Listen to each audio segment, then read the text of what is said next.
Pregunta si nos puedes definir lo que es el cine kinky. Pues el cine kinky es un fenómeno cinematográfico que se produce en la España de finales de los 70 y los 80. Y decimos que es un fenómeno porque en realidad hablamos de más de 35 películas sobre delincuencia juvenil solamente en 6 o 7 años, desde el 78 hasta el 85. Así que son toda una serie de, como decimos, de películas que hablan sobre, ya no solamente sobre el delincuente juvenil, sino también sobre ciertas características de la sociedad española de aquella época, que justo acaba de salir de la dictadura y entra en la democracia, y también de muchas cosas que estaban pasando en la sociedad en aquel momento. Y hablando de la sociedad de esta época, el origen del crecimiento urbano y entonces del desarrollo del cine kinky está relacionado también con un movimiento migratorio interno. Sí, exactamente. Es precisamente en los años 50 y sobre todo en los 60 cuando se producen esas migraciones desde los pueblos pequeños de España a las ciudades más grandes que ofrecían trabajo, ¿no? Pues por ejemplo en Euskadi, ¿no? Pues la gente iba a Bilbao porque estaban los altos hornos, había industria pesada y desde luego también había mucha migración de Andalucía para Barcelona, de muchas partes de España hacia Madrid. Y entonces cuando se crean toda una serie de planes se llaman planes de urgencia social, que es la generación o la creación de barrios a las afueras de las ciudades para acoger a toda esa inmigración, ¿no? Y estos barrios serían precisamente esos territorios, esos escenarios donde empezarían a aparecer los primeros delincuentes juveniles de los años 70 y 80 que después recoge el cine kinky. Pues también había, lo que pasa es que el papel de la mujer en aquella época, como sabemos, durante muchísimos siglos, pero en esa época también y sobre todo en la sociedad española, era como, totalmente supeditado al del hombre. Entonces las películas nos han legado también una imagen de la mujer como la novia, ¿no?, del delincuente, la madre, la amante, pero realmente hay muy pocas películas en las cuales las protagonistas sean ellas. Sí que está Perras callejeras, por ejemplo, ¿no? Pero casi siempre son todo protagonistas masculinos. Y en la vida real nos podemos imaginar que lo mismo. Yo que he hecho mucho trabajo de hemeroteca y de buscar información sobre cómo era la delincuencia juvenil en los 70 y en los 80 en España, alguna noticia de bandas capitaneadas por mujeres, por algunas chicas hay, pero son cosas muy puntuales, muy excepcionales. Pareces idiota, mierda de viejo, aparta. Berta, estás borracha. Mira, encima de carrozón sordo. Anda, lárgate, cagao, que me das asco. Y la relación, hemos hablado de la relación con los actores delincuentes y la prensa. ¿Había totalmente una utilización, una explotación de los jóvenes? La relación entre la prensa y el delincuente juvenil que protagonizaba el cine kinky, que esta es una de las características fundamentales de este género, ¿no?, que los protagonistas, muchos de ellos eran reclutados en la calle, eran delincuentes de verdad, digamos, pues es muy importante porque en realidad la prensa continuamente jugaba a confundir lo que estaba ocurriendo en la vida real con lo que ocurría en las películas. Es decir, a veces, por ejemplo, si un protagonista de una película, como es el Torete, que en un momento dado entra en prisión, tiene que salir a grabar una película que es Perros callejeros, pues ahí estaba la prensa difundiendo que tenía que salir de prisión. Si ahora de repente aparecía este personaje en la sección de espectáculos, otras veces en la de sucesos, también muchos bulos, ¿no?, en torno a estas figuras, ¿no? Muchas veces también se han atribuido a actores que sí que eran actores jóvenes que no eran delincuentes, la prensa les ha atribuido que eran delincuentes porque claro, eso parecía que daba más interés, ¿no?, a la película. Entonces todo ese seguimiento que hizo la prensa desde el principio de estos personajes y del éxito de las películas ha sido fundamental después para forjar el mito del delincuente juvenil. Y la relación con los cineastas, antes, durante los rodajes y después, porque como has explicado ayer, el destino, digamos, o la vida ha sido muy corta para muchos de ellos, sí. Pero la responsabilidad, también podríamos hablar de responsabilidad del cineasta con respecto a su actor. Pues mira, sí que es cierto que en los dos directores fundamentales del género, que son José Antonio de la Loma y Eloy de la Iglesia, la relación con sus actores y con esos jóvenes que hacían estas películas sí fue muy peculiar y bastante estrecha en los dos casos, aunque de forma diferente, como vimos ayer, ¿no? José Antonio de la Loma, por ejemplo, sí que estableció con el Vaquilla, que es uno de los delincuentes icónicos de la sociedad española, sí que estableció con él una relación muy estrecha porque le tuteló desde que era menor, porque fue como su protector durante muchos años, incluso el Vaquilla ya cuando estaba en prisión, ya más mayor, José Antonio de la Loma escribía y pedía favores pues para que saliera de prisión antes, para que le dieran permisos. Ahí sí que había en ese caso ese seguimiento y esa identificación, bueno, ese sentimiento yo creo un poco de responsabilidad, concretamente con la figura del Vaquilla. En el caso de Eloy de la Iglesia, él tenía una relación estrecha y sentimental, además también con José Luis Manzano, que es el protagonista de Navajeros, El Pico y otras películas. Y ahí, claro, es otro tipo de relación. De hecho, era una relación, como os digo, sentimental y que tuvo muchos vaivenes y que tuvo también sus episodios bastante dramáticos.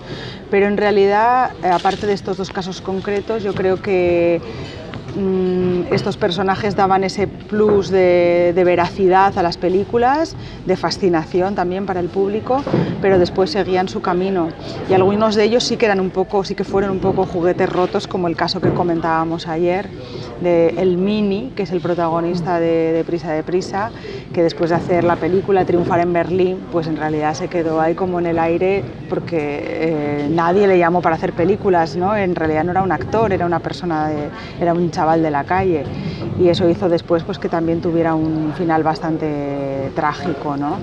Replicando en la vida real el mismo delito que había hecho en en Deprisa.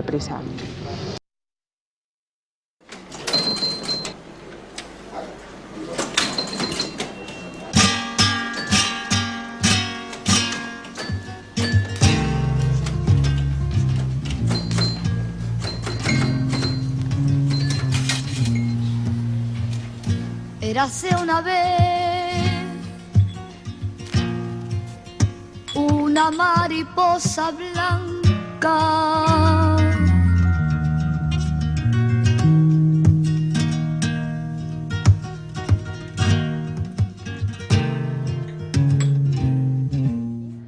Pues sí, no, claro. Ha terminado como moda, digamos, como fenómeno, porque a partir del 85-86 ya dejaron de hacerse películas de cine kinky, se pasó el furor, ¿no? Y también España entró en otro tipo de situación, de contexto.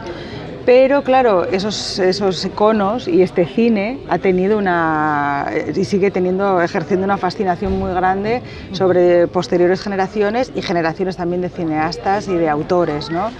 Entonces, a día de hoy y ya durante los 2000 hemos visto otras películas que estaban basadas claramente en algo, o que tenían como inspiración el cine kinky, como puede ser El Bola, por ejemplo, Volando Voy, El Truco del Manco también. Ahora hace poco ha salido una película, hace un par de años, que se llama Criando Ratas, que es una película que se puede ver en internet y que se erige un poco así como el cine neo-kinky, digamos, aunque eso también habría que discutir, ¿no? Hasta qué punto. Yo no soy muy fan de las etiquetas neo, ¿no? Pienso que hay derivaciones, inspiraciones, pero no tiene por qué haber un nuevo movimiento. No es que haya un movimiento, pero sí son coordenadas estéticas que se han quedado introducidas en el inconsciente popular y que siguen saliendo y que nuevos cineastas siguen tirando de ellas e inspirándose en ellas. Me he jugado yo la libertad un montón de veces, que no me miras así. ¡Lárgate! ¡Drogadito de mierda! Te arrastro de los pelos, por mis muertos te arrastro de los pelos. Alma sí, para pegaros 2 tiros. Si te meto una aguantada en pequeñejo, hijo de puta.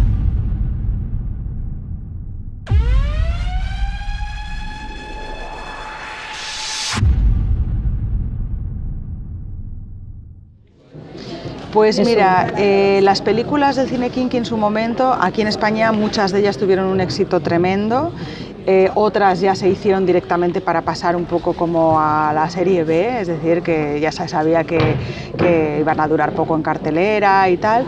Y sí que hubo un salto de, por ejemplo, Navajeros es una coproducción con México, Perros Callejeros, José Antonio de la Loma hizo que la saga, puso mucho esfuerzo en que la saga Perros Callejeros se viera también en Estados Unidos y en Latinoamérica.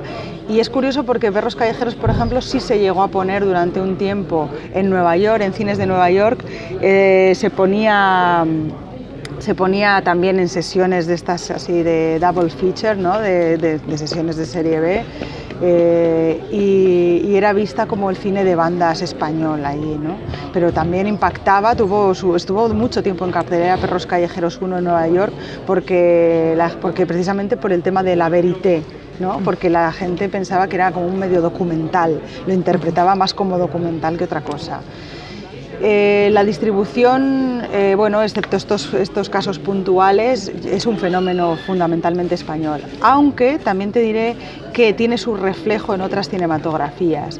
Es decir, en Colombia también hay un cierto cine de delincuencia juvenil, que allí no les llaman kinkis, les llaman choros. También en México también hubo una saga llamada Perro Callejero, curiosamente, no Perros Callejeros, sino Perro Callejero, que también era de delincuentes, no tan juveniles, pero de delincuentes.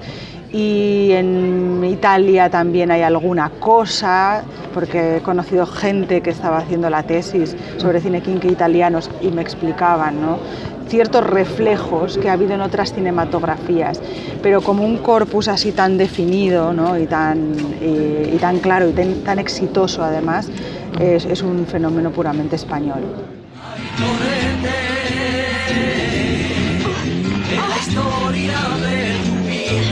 Dale caña, Torete, que nos persigue. Tranquilo. No se mueve, Torete, no se mueve, está muerto. Calla, cagao, que va a estar muerto, se desmayó nada más. ¿Tú eres ese que llaman el Torete?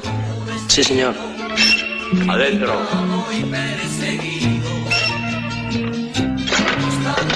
A mí me gusta estar suelto, andar por ahí, ser libre y no estar a golpe de pito. Y que serás mía, aunque le pese al mosque a tu tío y a quien sea. Que te quiero a mí solo y para siempre, por mi libertad. Pues me parece fantástico Cine España, sinceramente, porque además Toulouse es una ciudad que está muy abierta a la cultura española y entonces que ocurra este acto así de hermanamiento a través de una forma de arte tan maravillosa y tan completa como es el cine, me parece un festival especial. Siempre que dices a la gente que vienes a Cine España como invitado o solamente como público, la gente que lo conoce se le ilumina la cara y te dice Cine España es un festival súper especial y tal.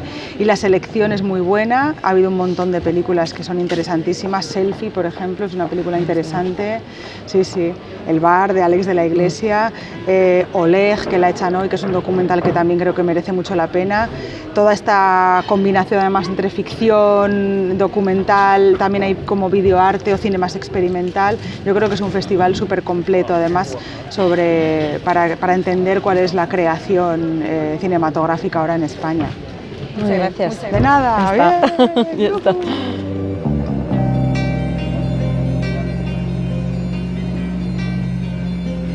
Si me das a elegir entre tu y la riqueza, con esa grandeza que lleva consigo, hay amor, me quedo contigo.